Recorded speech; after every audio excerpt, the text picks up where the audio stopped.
Bonsoir à tous, merci de tapoter.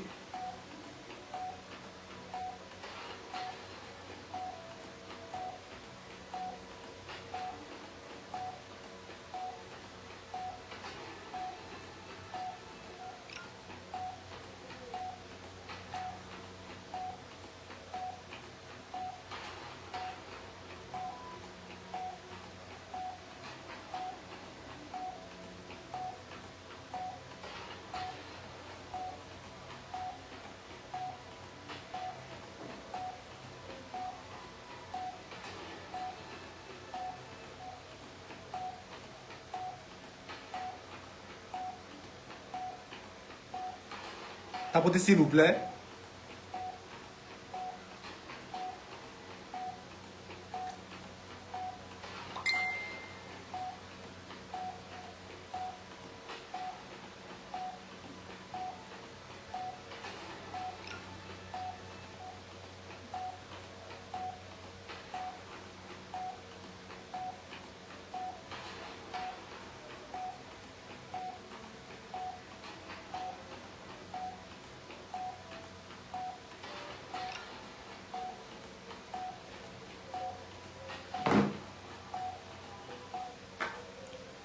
Bonsoir chers tous, j'espère que chacun de vous se porte bien.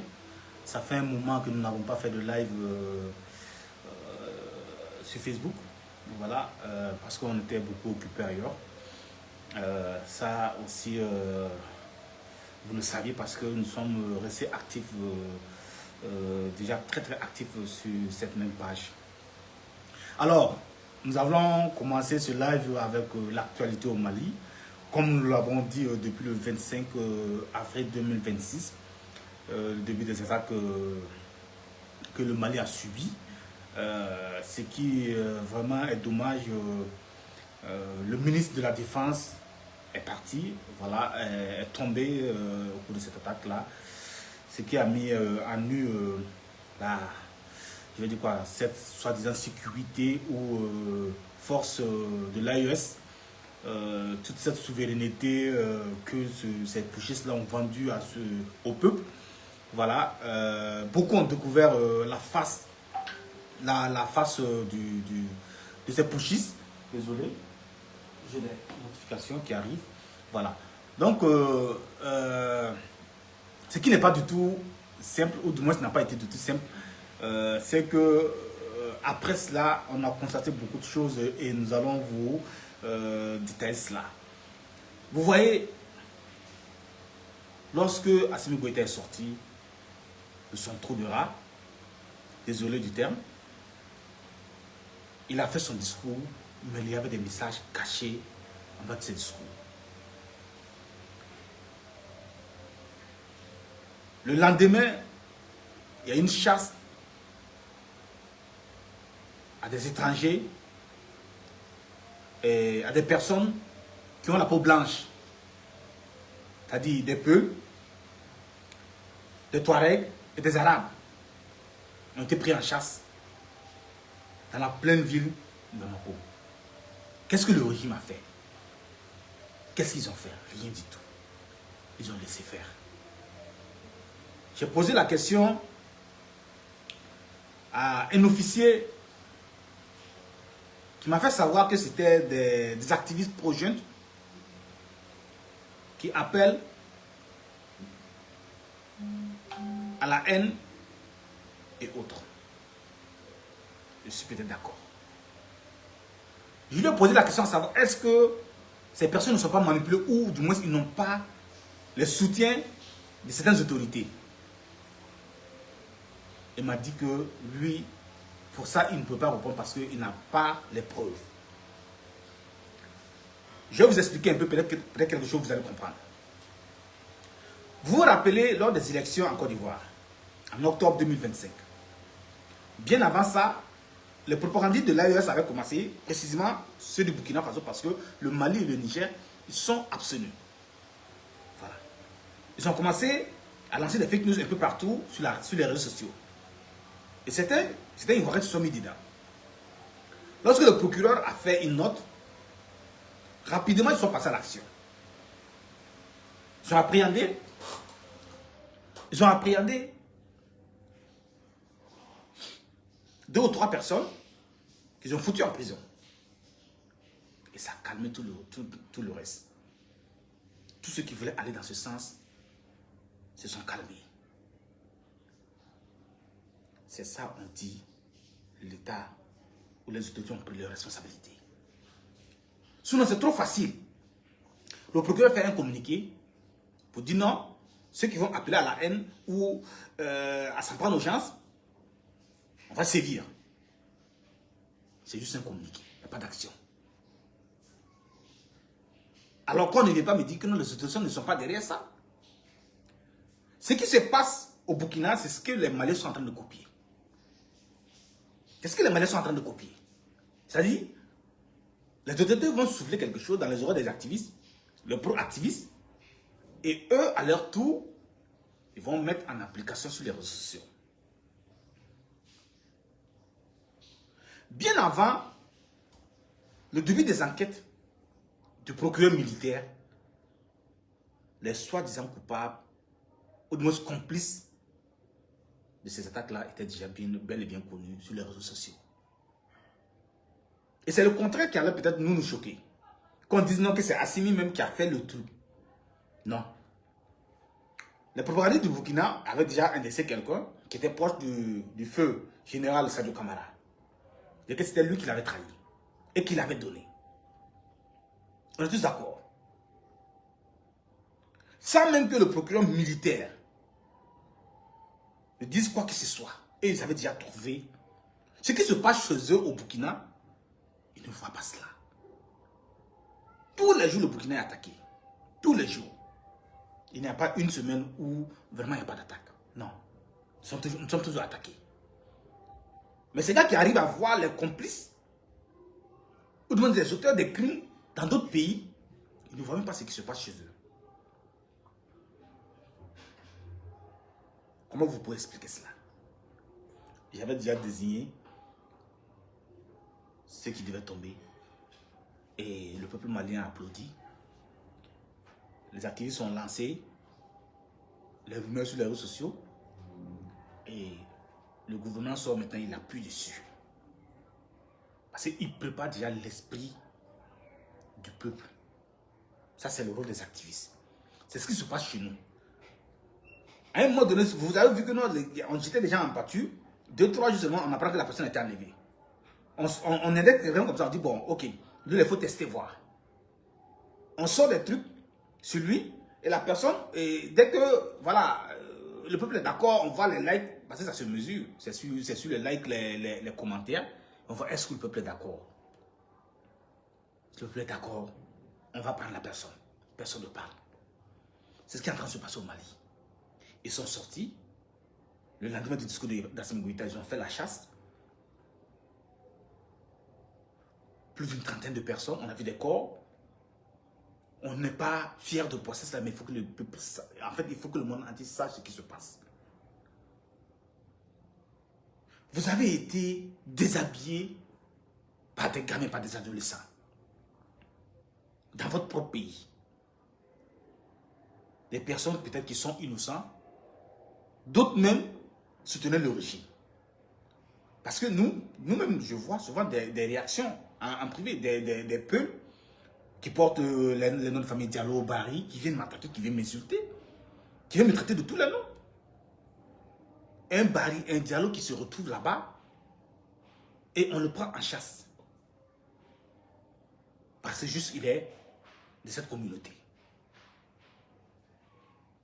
Vous voyez un peu? Il fallait trouver un bouc émissaire. Et pire, ils ont fait sortir une liste hier.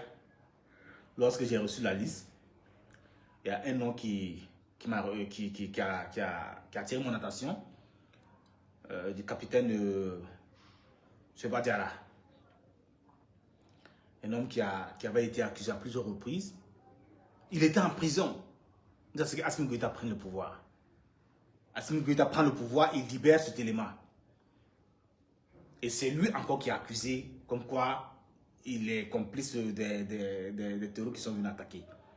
Lorsque on a vu Bina Diarra, lorsqu'il était en train de planifier, en fait souvent nous postons des choses pour que ça nous serve de preuve.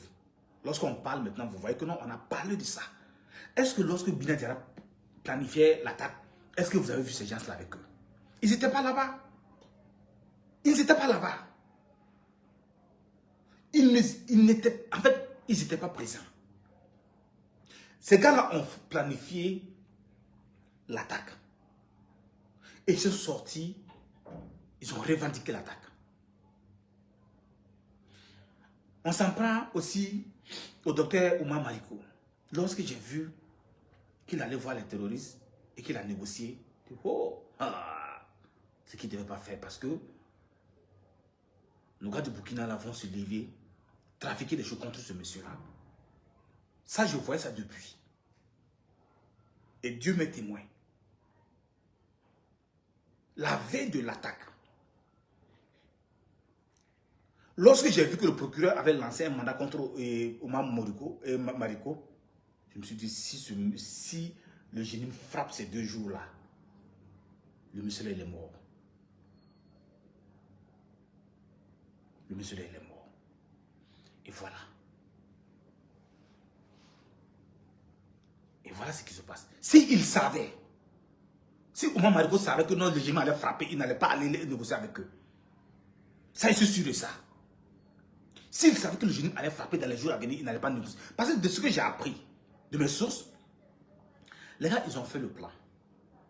En fait, ils ont chaque équipe de peut-être 100 personnes, 100 combattants, a au moins un chef. Même les chefs même ne savaient pas qu'il y avait une attaque de cette envergure-là. On dit, bon, ok, toi tu te positionnes là, toi tu te positionnes là, toi tu te positionnes là. Il n'y avait que quelques personnes. Je prends un exemple de 4 personnes qui savaient ce qui allait se passer. Et maintenant, on te dit, bon, ok, on appelle tout le monde. Chacun appelle ses éléments. Bon, toi tu te converges vers telle position, toi tu te converges vers telle position. Et vous allez trouver un groupe devant vous. Et vous continuez ensemble. Voilà comment les choses sont passées pour ne pas que ça s'ébruite, pour ne pas que le gouvernement malien sache ce qui est en train de se passer. Arrêtez ce qui s'est passé. Parce qu'ils savent. Les terroristes savent qu'ils sont infiltrés. Ils savent. Pour ne pas que le plan échoue, ils ont minimisé en fait le nombre de personnes qui devaient avoir la vraie information. On a vu sur les réseaux sociaux des activistes qui parlaient de ça, qui disaient qu'il y a une attaque de grande envergure qui se prépare contre le Mali.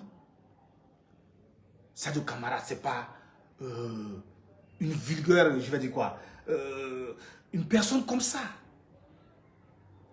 C'est pas une personne comme ça. C'est pas une personne lambda. Il a le grade de général. Est-ce que je dois vous dire par où il est passé pour avoir ce grade-là? Sous-lieutenant, lieutenant, capitaine, commandant, lieutenant-colonel, colonel plein, général. J'ai cité combien? J'ai cité au moins 7. C'est-à-dire l'expérience que le monsieur même avait. Son expérience, lui-même, il devait se protéger. Lui-même, il pouvait se protéger. C'est pas n'importe qui on prend pour comme ministre de la Défense. Non, non, non, non, non.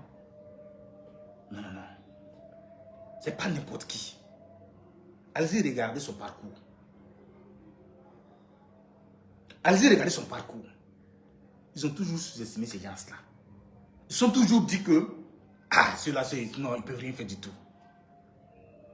L'erreur, c'est ça leur grosse erreur. Il ne faut jamais sous-estimer l'adversaire. Celui qui est en face de toi, tu ne sais pas comment il vient. Tu ne sais pas. Et après l'attaque, c'est vrai, le génie a perdu des éléments, ils ont perdu en armes, ils ont perdu beaucoup. Ils ont beaucoup perdu. Mais le plus gros perdant, c'est le Mali. Le plus gros perdant, c'est l'AES.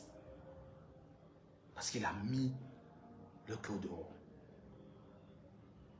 Ils ont montré que ces gars-là, c'est juste la bouche seulement, sinon rien du tout. Et je vous ai dit, si vous vous rappelez, pour ceux qui se rappellent très bien, je vous ai dit qu'ils étaient, que Africor était en train de prendre des positions de l'armée afin que l'armée ne renverse pas Assimi Goïta. Et que lui, il était dans son trou, il attendait que les gars sécurisent le terrain avant de sortir. C'est ce qui s'est passé.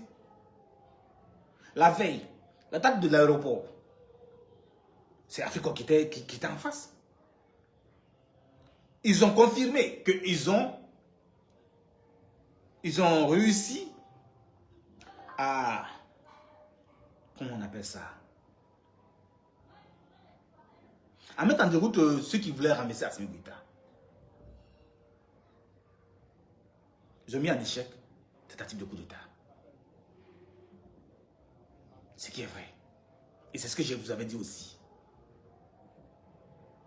On ne sait pas tout, mais le peu qu'on sait, et notre petite expérience aussi, la vision des choses, on partage ça avec vous.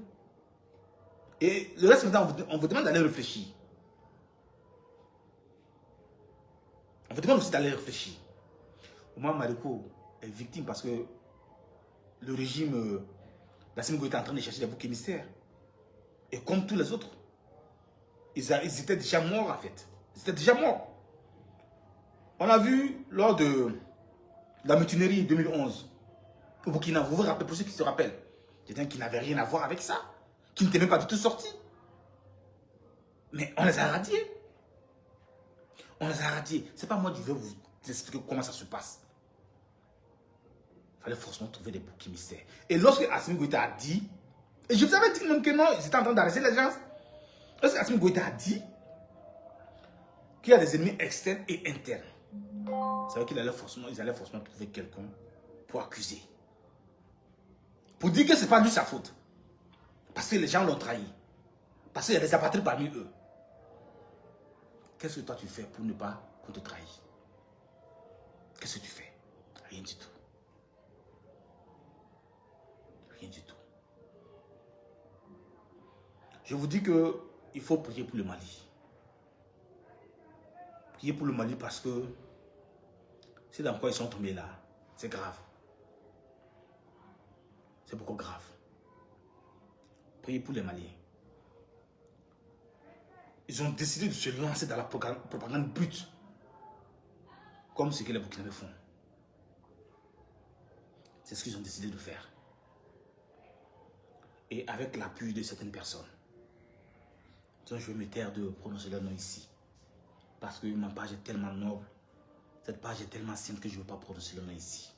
Ils sont connus de tous. Vous avez vu, ils ont commencé à s'en prendre aux parents des exilés. Tout comme ils ont fait chez nous au pays. Tout comme ce qu'ils ont fait chez nous au pays. Qui a commencé avec ça? Vous connaissez le nom de la personne. Je ne vais pas le citer ici. C'est pourquoi souvent, lorsque nous parlons, je vois certains ne parlent plus. Non, on a tellement conscientisé qu'on ne doit même plus parler. On doit les laisser. Chacun va l'écouter voir. Mais il y a toujours des personnes qu'on peut toujours récupérer. Pas avec la violence. Pas avec la violence. Vous comprenez? Pas avec la violence.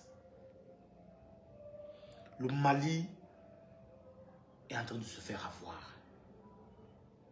Les autorités maliennes, aujourd'hui, sont en train de suivre ce qui se passe au Burkina pour porter leur part. Parce que ça a marché, la propagande a marché au Burkina. Maintenant, il est l'heure pour le Mali de rentrer dedans. Le Niger n'a pas encore commencé. Mais vous allez voir, lorsqu'ils vont taper le Goukou romain, eux aussi vont activer pour eux. Attendez de voir seulement. Ça, je vous dis ça à l'avance. Ça, je vous le dis à l'avance. Certains même sont allés jusqu'à accuser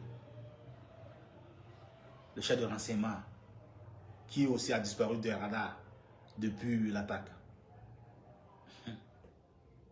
Comme si Sadou Camara c'était un soldat de Guéguetou ou un policier municipal. Sadou Camara c'est quelqu'un de très bien formé. Et depuis son bas âge. Depuis son bas âge. S'il a été, on l'a eu dans cette attaque. C'est parce que le renseignement a failli.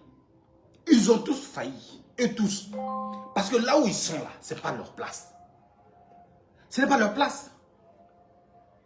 Normalement, ils devaient être au front, en première ligne. Normalement, ils devaient être au front. C'est pas un général d'occuper le poste de chef de renseignement. Non.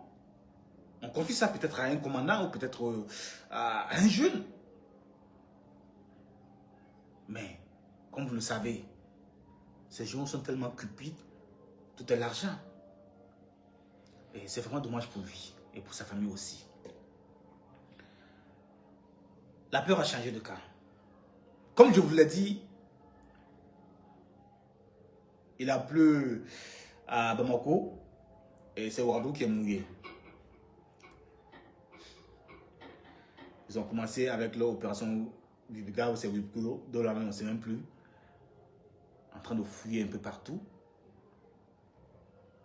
Et comme si ça ne suffit pas, nous comme si ça ne suffisait pas, ils ont demandé à ceux qui sont dans les sites, comment on appelle ça, les PDI là, les personnes déplacées internes. Il y a des sites qui ne sont pas adaptés. Comme si c'est aujourd'hui et ils ont vu ça. Je vous ai dit, ils ne sont pas sur eux. Les gars là jouent avec votre vie. Imaginez si au lieu que ce soit au Mali, à Bamako, si c'était à Ouagadougou, ou si c'était à Niamey, combien de personnes allaient mourir? Combien de personnes? Donc ils attendent que le mal soit là, avant de se lever pour dire non, nous allons combattre le mal. C'est vrai que le mal soit là, dedans. Je vous dis, et je répète encore aujourd'hui, ces gens-là sont déjà à Ouagadougou. J'attends juste le jour pour frapper. S'ils sont déjà là, vous faites comment? Je vais essayer d'expliquer un peu ma petite expérience, comment est-ce que ça peut fonctionner. Déjà, ils ne vont pas rentrer 4, 5, 6 personnes, non. Chacun vient parallèlement. Quelqu'un peut venir par la route de Koubri, d'autres viennent par Bobo du Lasso, ainsi de suite. Ils ont peut-être déjà quelqu'un qui est déjà sur place, qui a payé sa maison, tranquille, il les héberge là-bas. Vous ne saurez jamais comment ils sont et combien ils sont. La personne arrive la nuit, il rentre dans la cour, c'est fini, c'est une grande cour. Bien, peut-être, voilà, ils sont isolés. Sans que personne ne sache combien ils sont dans la maison. On voit quelqu'un qui sort le matin, qui va au travail, comme si vous vous rappelez, pour ceux qui se rappellent à Rayongo ce qui s'est passé. Ce n'est pas tout le monde qui sort. Une seule personne sort pour aller faire les courses, qui rentre et puis c'est fini. Ils vont vivre avec vous pendant des mois, ou des années même. Et attendre le jour J pour s'activer. En ce moment, vous êtes où? Vous rentrez où? Ce que vous êtes en train de faire là, ce n'est rien du tout. Dis aux gars, au PDI de dégager des sites et tout. Mais vous allez juste les déplacer en fait. Pourquoi ne pas aller sur les sites, ressasser ces personnes-là, essayer de les cadrer et les mettre sous surveillance? Vous allez demander de partir. Ok, chacun se lève, il va avec son bagage. Il change de site. Il change de site. Il appelle, forcément ils ont des amis ou des connaissances un peu partout à Ouagadougou. Ah bon, on nous a chassé d'ici, est-ce qu'on peut venir chez nous? Oui, venez, il y a la place. Vous êtes là, vous ne sortez pas. Vous comprenez? Vous êtes là, vous ne sortez pas. Pour attendre le juge. Là, c'est risqué. Ça, je vous le dis très clairement. Ma petite analyse de ce que je vois, de ce que je sais. D'ailleurs, c'est très risqué. Et vraiment, moi, je vais demander à ceux que vous priez pour l'AES. Priez pour le Mali. Priez pour le Burkina. Et priez également aussi pour le Niger. Parce que quoi qu'on dise, sont nos frères, sont nos sœurs. Ils sont peut-être égarés aujourd'hui, sont sur le mauvais chemin, mais pas pour autant qu'on doit les abandonner. Ensuite, vous avez vu sur la toile des vidéos de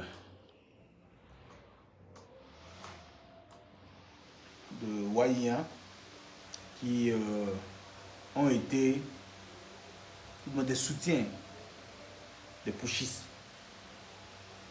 qui ont été appréhendés.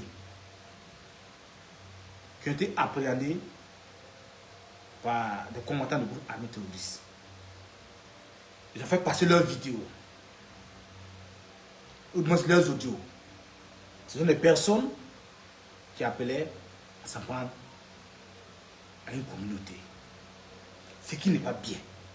Pour une personne bien éduquée, ce ne sont pas des choses à faire. Mais c'est ce que vous voyez tous les jours. Et la brigade de lutte contre la cybercriminalité laisse faire, regarde faire. Les autorités laissent faire. Parce que ce sont des personnes qui, eux, ne les aiment pas. Qui leur disent la vérité. J'ai déjà compté 3-4 personnes qui ont déjà pris, filmé, et ils sont en train de pleurer comme des enfants. Ils sont en train de pleurer comme des enfants. Pour ceux qui sont à Ouagadougou, les BC, moi je vous dis qu'ils vont vous prendre. Parce que les gars là ont décidé de passer à la vitesse supérieure. Ils vont vous prendre. Je ne sais pas mon souhait. Ce n'est pas mon souhait de souhaiter le mal à quelqu'un. Mais ils vont vous prendre. Ils vont vous prendre. Parce qu'IB ne peut pas vous protéger. IB ne va pas vous protéger comme Assimi Goïta. Vous avez vu qu'Assimi Goïta, quand ça a commencé, il a fui. Pas pour le manquer de respect, comme je le dis toujours, mais il faut appeler le chat par son nom. Un chat, c'est un chat. Assimi Goïta a fui. Et les gars même, ils n'étaient pas tranquilles. Parce que tout ce que moi j'ai appelé pour leur demander la position d'Assimi Goïta, ils m'ont dit non, ils ne savent pas. Et c'est parce qu'ils étaient honnêtes aussi. Pas qu'ils ne veulent pas me renseigner, mais parce qu'ils ne savaient pas aussi. Parce qu'ils ne savaient pas. Si Assimi Goïta a pu fuir, c'est pas IB qui va rester. Quand Assimi Goïta a fui, est-ce qu'il passait au peuple malien? Non. C'était même pas son. C'était le cadet de ses soucis. C'est sa peau qu'il cherchait en fait. Vous avez vu lors des obstacles de Sadio Kamara, plus de 20 personnes qui sont derrière lui, qui l'entourent. Si quelqu'un avait lancé dynamite là-bas, ou un bâché là-bas, de toute façon le gars il allait dit encore, tu vas voir direct, tu ne même pas croire. Mes frères burkinabés, je le dis encore, il n'est pas tard pour se ressaisir, il n'est pas tard pour se réveiller. Il n'est pas tard. Souvent, nous critiquons durement ces régimes-là, pas parce qu'on ne les aime pas, c'est parce qu'on aime notre pays. Parce qu'on va voir le pays sombrer. Le génie est décidé. Ils sont décidés. Le peuple malien, ce que vous avez fait à Bamako, ce n'est pas bien du tout. Allez s'en prendre à des innocents, des personnes que vous n'avez pas vu avec des armes, ceux qui sont en train de vous manipuler. Lorsque ça va commencer, ils ne seront pas là pour vous protéger. Demandez à ceux qui vous ont dévancé sur les réseaux sociaux.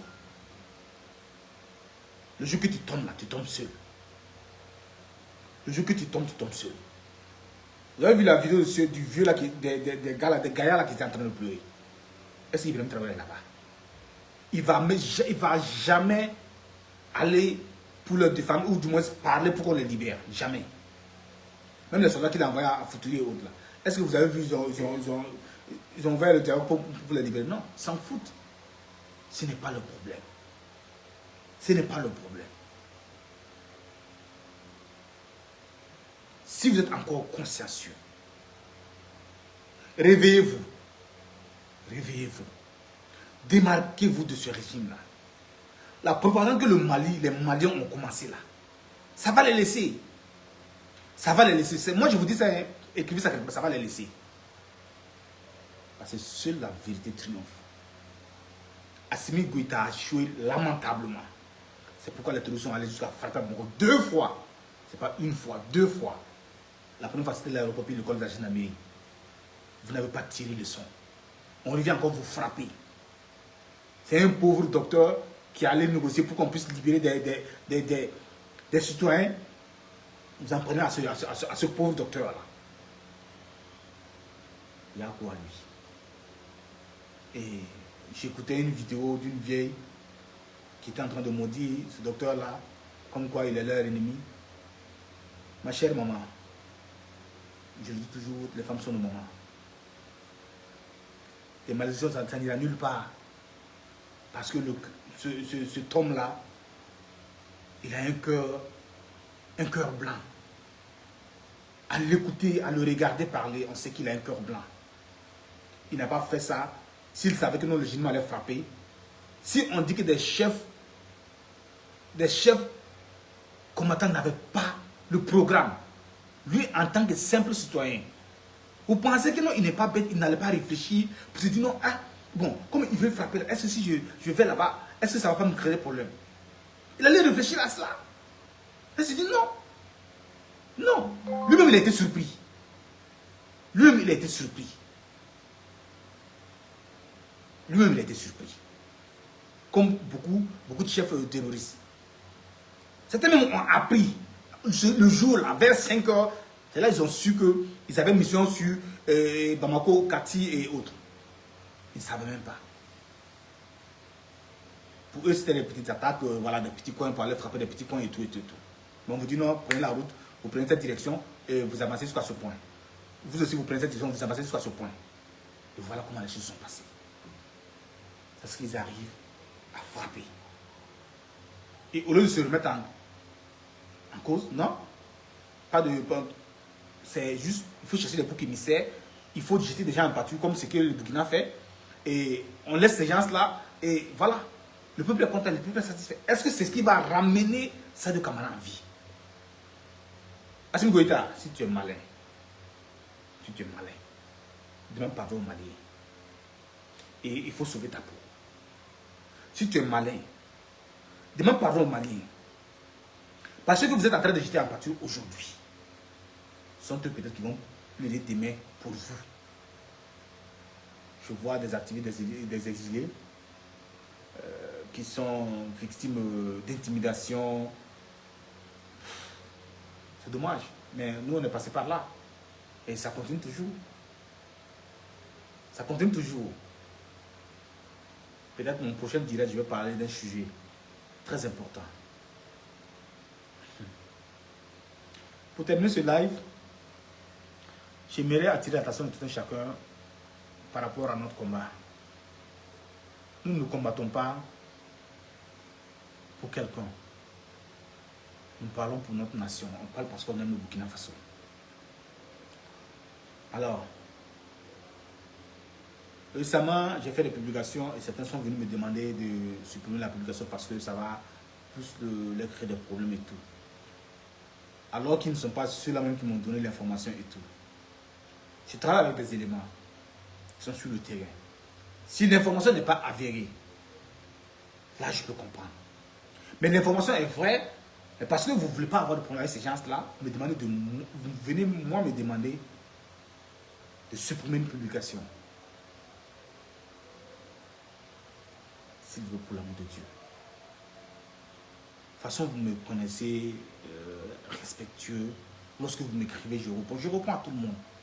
Moi, je réponds à tout le monde. Sauf aux injures.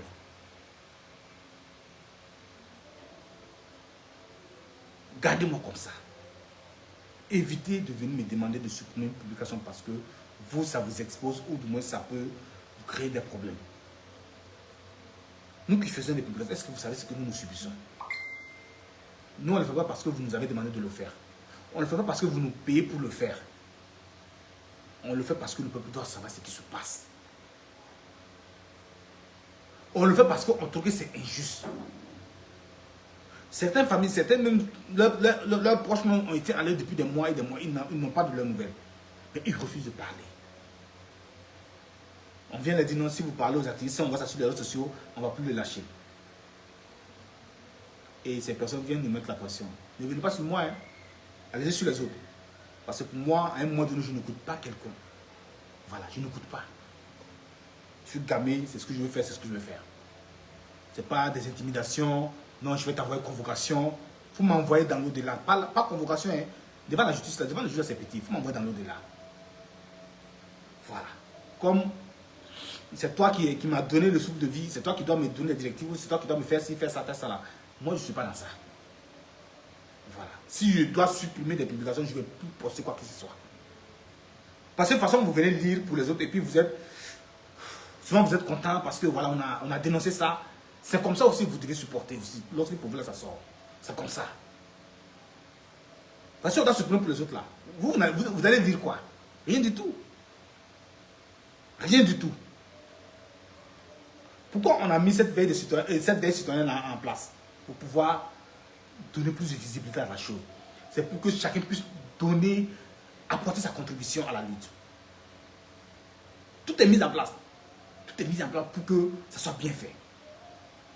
Et quelqu'un m'a posé la question à savoir pourquoi je ne parle plus du camp de concentration. Je vous ai dit que je suis en train de travailler sur quelque chose. Et je suis déjà à 12 pages et c'est pas simple. Tout le monde sait que pour écrire, c'est pas simple. Voilà. Je suis déjà à 12 pages et je suis en train de recorder des informations. J'ai préféré ne pas tout rendre public un coup parce que ça peut les amener à falsifier les choses, à masquer certaines choses. Non. Restez tranquille. Je suis toujours en train de travailler. Et lorsque je vais finir, j'ai déjà ciblé des personnes qui vont recevoir la chose et peut-être quelques parties seront postées. C'est moi je vais choisir. Voilà. Il y a déjà un magistrat, un juge, il y a déjà un officier